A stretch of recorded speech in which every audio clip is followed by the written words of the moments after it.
Hi, my name is Kriscinda Lee Everitt, and I'm one of the authors in EvilGirlfriendMedia's upcoming anthology, Roms, Bombs, and Zoms. Comes out November 1st, 2013. You should be excited about it. I'm excited about it. Been asked to read a few paragraphs from the story that I have in there. It's called The Second Battle of Gettysburg, and I don't think it really requires too much setup. Maybe just except to say that it is set contemporarily with the battle, since about a week after the battle. And, yeah, just going to go to it.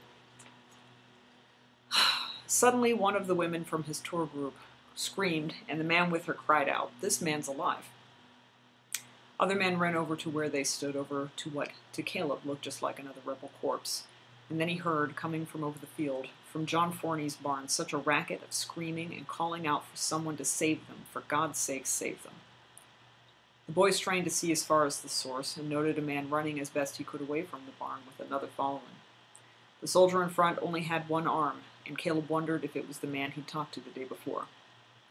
His remaining arm on the right flailed wildly, trying desperately to find the balance that two arms gave, but he fell to the ground hard, and that's when Caleb realized the man behind him was not merely following, he was in pursuit. Another woman screamed, but the boy paid no notice, figuring it was nothing more than the field of dead they stood in, as he watched the pursuing second man fall upon the one-armed man. His head went down and then came back up violently, blood spraying into the air. It was some distance, and Caleb couldn't tell for sure, but it looked like a fox he'd once seen out on Leitner's farm, tearing up the coop. The one-armed man screamed and screamed before falling abruptly into the deathly silence.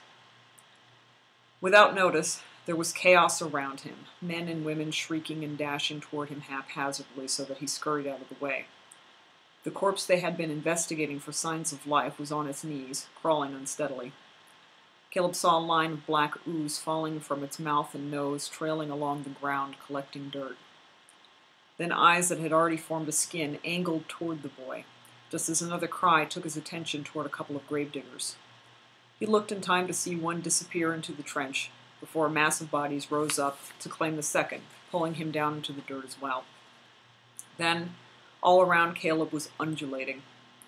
All that was once stone dead and still was now shifting and stirring. He ran, and, tripping once, snatched a fist-sized rock from the ground on which he landed, scrambled to his feet, and was off again. Thank you.